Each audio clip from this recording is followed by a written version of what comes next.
All right, this is just continuing from the last journal reading. This is the longest I've gone. I'm feeling a little weirdness right here. Like it's trying to come, but it's staying away.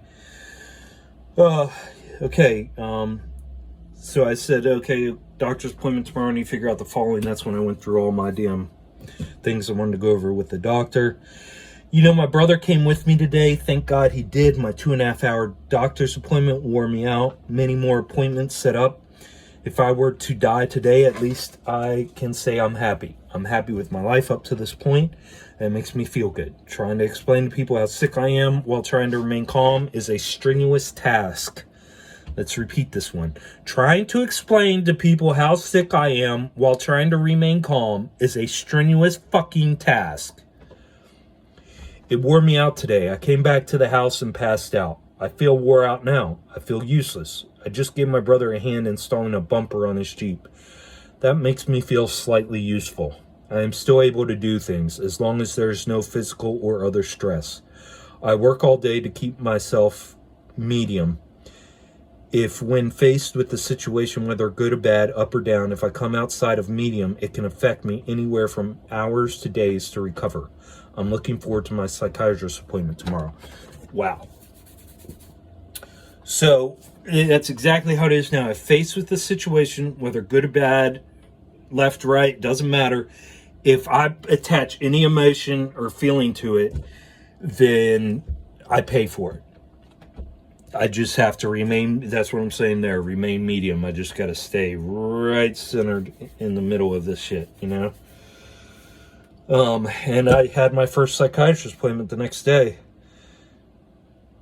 For the first time I can ever recall, no one expects much or anything from me at this moment except for myself. That's true this time too.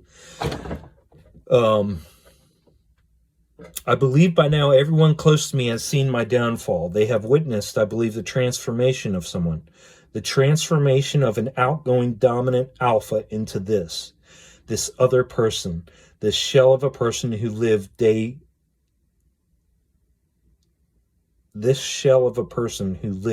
to day, when nothing other than life ahead, now all in black and white. And I got to read that again. For the first time I can ever recall, no one expects much or anything from me at this moment except for myself. I believe by now everyone close to me has seen my downfall. They have witnessed, I believe, the transformation of someone, the transformation of an outgoing dominant alpha into this other person, this shell of a person who lived day to day, with nothing other than life ahead, now all in black and white. I'm not processing it. I think my head's starting to go. I feel worthless every day. As soon as I wake in the morning, I am overcome by these feelings of total helplessness. The desire of fixing everything and the refusal of the ability to not do very much of anything. A strange existence to be certain. The ups and downs of it all. One minute you're here, and the next you are not. Thank God no one knows what I have anymore. Thank God no one knows what I have anymore. Between friends and family and professionals and myself, I have been diagnosed with everything. Yeah. See, there you go. And that's what I couldn't put up with this fucking time, is sat here and people fucking tell me, oh, you got this, oh, you got that. Fuck you. Listen to what I just said. This is 8 years ago, 7 years ago, and I was going through the same fucking thing. But now that I realized I couldn't have anybody around me telling me, giving me their opinions on shit, because you can't deal with it. I'd rather fucking blow my brains out right in front of them than listen to that shit. Between friends and family and professionals and myself, I have been diagnosed with everything. That's what was going on. Because I had every day. It was like, what the fuck's going on, dude?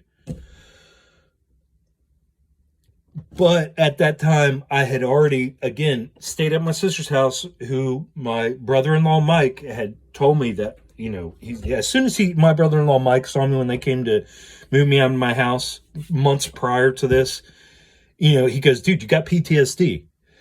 And I'm like, what the fuck are you talking about, Mike? You know what I mean? So that's, yeah.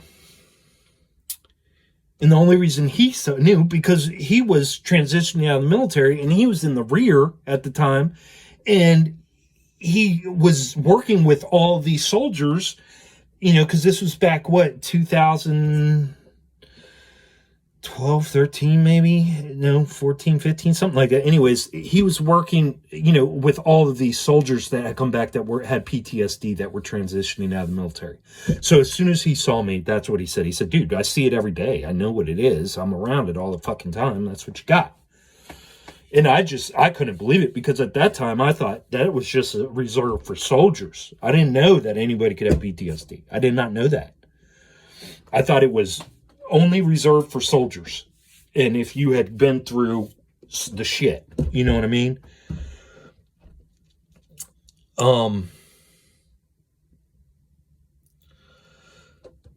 But now, so far into this, I can finally be comfortable in the fact that regardless I have no actual diagnosis, I know how to cope. I'm more in tune with myself than ever before. I sort of cleaned and organized the garage today. Had to. It was what I needed to do to cope. I was overwhelmed with both depression and anxiety again this morning. The only difference, my brother was working and I was completely alone. Doing the project was good. It definitely helped with the depression, even though it was still there in spurts throughout the day. The anxiety never let up. It was on me all day. Also, bouts of dizziness, lightheadedness, and nausea as well throughout the day. A typical day. And see, those bouts of dizziness, lightheadedness, and nausea, those are the things that are caused from an upper cervical instability, guys. God damn. Shit. For some, and see, so I was cleaning the garage, so I was constantly moving that day. So, yeah, I can move, everything's good, everything's groovy. And then all of a sudden I move a certain way and it's like, whoa, fuck, and your world's gone,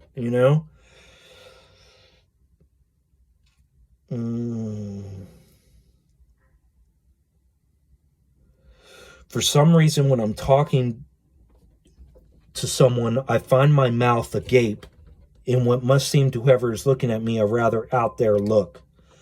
I find myself mouthing words or complete nonsense when they are speaking. But when I realize it, I don't try to stop. It feels comfortable and sort of like it keeps me focused. So that, I don't know what that is exactly. That might be a nerve thing. It could have been just a coping mechanism for social anxiety. I don't know. Usually breaking eye contact, I find myself looking around and just however comfortably awkward finding my way through the conversation. Damn. Yeah, see, and that was... See, I don't even make eye contact right now. I haven't made eye contact with anybody. Nobody. Except for my son, maybe Barry. I mean, when I make my eye contact, it's real quick and then it's like that. That's it. I am a shell of a man, and I operate as such. I can walk, talk, and there's not too much more. Don't surprise me, change plans, or expect me to accomplish this at this certain point in time. You can expect me to wake up at some time of the day and function. I miss social... Okay, so I'm describing myself. I'm describing myself. I am a shell of a man, and I operate as such. I can walk, talk, and there's not too much more.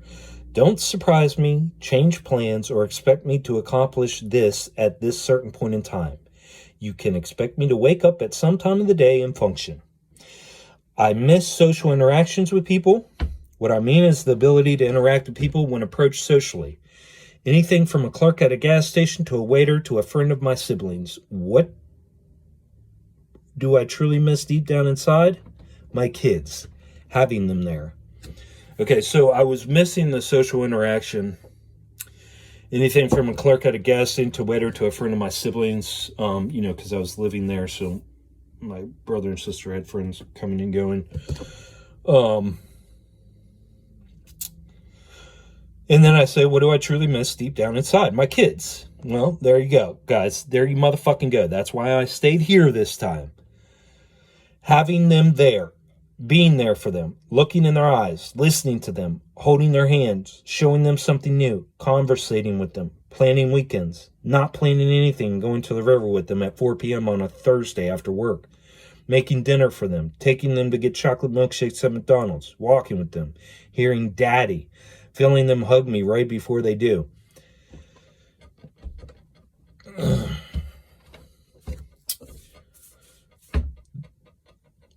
Their interest in me and what I do. The wild, unanticipated words of your children. The questions, the fantasies, the blood, sweat, and tears of having children. And now I can only sit here and hope and pray this will be my life again. I miss it.